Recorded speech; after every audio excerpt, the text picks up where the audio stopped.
Hello, আসসালামু আলাইকুম। ফ্রিটেক ভিডিওর নতুন একটি ভিডিও টিউটোরিয়ালে আপনাদেরকে স্বাগতম জানাচ্ছি। তো আজকের ভিডিওটা আসলে তাদের জন্য যারা গুগল প্লে স্টোরে অ্যাপস পাবলিশ করেছেন। তো পাবলিশ করার পর আপনারা বিভিন্ন ধরনের সমস্যায় জর্জরিত। কেমন সমস্যা? দেখা যাচ্ছে ইউজাররা বলছে যে আমাদের এই ফিচারটা লাগবে, এই ফিচারটা হলে ভালো হতো, বা বিভিন্ন কোডিং প্রবলেম। তো সেক্ষেত্রে আপনাদের এই কোডিং প্রবলেমগুলো ফিক্স করতে এবং ইউজারদের যে একটা আশা আছে সেই আশাগুলো পূরণ করতে আপনারা চাচ্ছেন আপনারা আপনাদের অ্যাপসের নতুন একটা ভার্সন প্লে স্টোরে আবার পাবলিশ করবেন। সেক্ষেত্রে আপনাদেরকে কি করতে হবে? আপনাদের অ্যাপসটা আপডেট করতে হবে। তো এই আপডেট করার পুরো প্রসেসটা আমি এই ভিডিওতে স্টেপ বাই স্টেপ দেখিয়ে দেব। তো দেখানোর আগে আপনাদের যেটা বলছি সেটা হচ্ছে, আপনারা যারা এখনও আমার চ্যানেলটা সাবস্ক্রাইব করেননি দয়া করে সাবস্ক্রাইব করে নিন, আমার সাথে থাকুন।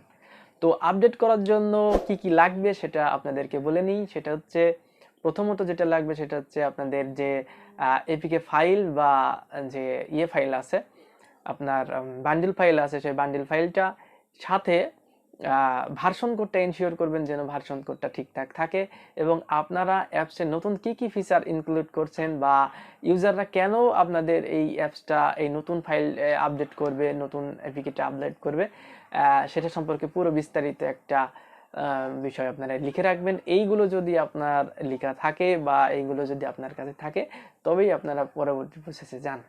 তো চলে যাচ্ছি স্ক্রিনে, দেখিয়ে দেব স্টেপ বাই স্টেপ প্রসেস। তো ড্যাশবোর্ডে আসার পর আপনাদেরকে প্রোডাকশনে ক্লিক করতে হবে। প্রোডাকশনে ক্লিক করলে এখানে রিলিজ অপশনে আপনাদেরকে নিয়ে যাবে। এখান থেকে ক্রিয়েট নিউ রিলিজে ক্লিক করতে হবে। তো ক্রিয়েট নিউ রিলিজে ক্লিক করার পর এখানে আপনাদের এপিকে আপলোডের একটা সিস্টেম দিবে। তো এখান থেকে আমাদের এপিকে বা এপিকে যে বান্ডিলটা আছে, বান্ডিল ফাইল, এই দুইটার মধ্যে একটা আমাদেরকে কি করতে হবে? আপলোড করতে হবে। তো আমি এটা আপলোড করে দিচ্ছি। আমি এপিকে ফাইলটা আপলোড করব। ওপেনে ক্লিক করলাম। দেন দেখেন এটা কিন্তু আপলোডের জন্য দিয়ে দিছে। আপলোড হয়ে গেলে আমরা এখানে কিছু অ্যাডিশনাল ডাটা দেখতে পাবো, যেমন টার্গেট এসডিকে, রিলিজ ভার্সন। ঠিক আছে, আপনারা একটু চেক করে নেবেন আপনাদের রিলিজ যে ভার্সনটা আছে সেটা ঠিক আছে কিনা। তো দেখেন চলে আসছে। তো আমরা এটা দেখে নিই, চেক করে নিই। তো সবকিছু ঠিকঠাক যদি থাকে তারপর আমরা এটাকে সেভে ক্লিক করব। তো দেখেন তার আগে আপনাদের এখানে কিন্তু রিলিজ নোটসটা দিয়ে দিতে হবে যে আপনারা নতুন কি কি ফিচার আপনাদের আপডেট অ্যাপসটাতে ইনক্লুড করেছেন, যেটা আমি ভিডিওর প্রথমেই বলেছিলাম সেটা আপনাদের এখানে ইনক্লুড করে দিতে হবে। হ্যাঁ, যেটা আপনাদের গুগল প্লে স্টোরে হোয়াটস নিউ যে বলে যে অপশনটা আছে সেখানে থাকবে।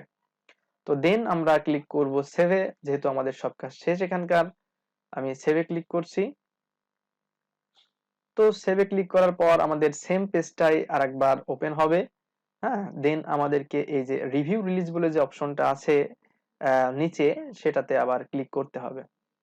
তো দেখেন রিভিউ রিলিজে আমি ক্লিক করলাম। রিভিউ রিলিজে ক্লিক করার পর এখানে নতুন একটা ওয়ার্নিং আপনারা দেখতে পাবেন দুইটা। তো এই ওয়ার্নিং অনেকগুলোও দেখতে পারেন, কিন্তু এই ওয়ার্নিং কোন লেখ দেখতে কোনো সমস্যা নেই। তারপর আপনাদের কয়টা ডিভাইসে এই এই নতুন ভার্সনটা কার্যকর হবে, ঠিক আছে, এগুলা সাপোর্ট করবে না কোনগুলাতে সেগুলো দেখাবে, এগুলো কোনো সমস্যা না। দেন আপনাদের এখানে দেখতে পাচ্ছেন কয়টা অ্যাক্টিভ ডিভাইস আপনাদের আছে, যে আপনি রিলিজটা দিলে কতটা অ্যাক্টিভ ডিভাইস এটা শো করবে। দেন আমরা রোল আউট ক্লিক করব। Roll out roll out click করার পর দেখেন এটা কিন্তু আমাদের এপিকেটা কিন্তু রিভিউ পারপাসে চলে গেছে। তো গুগল এটাকে রিভিউ করবে। রিভিউ করার পর সবকিছু ঠিকঠাক থাকলে 1 থেকে 2 দিনের মধ্যে বা 3 দিনও লাগতে পারে সর্বোচ্চ পাবলিশ করে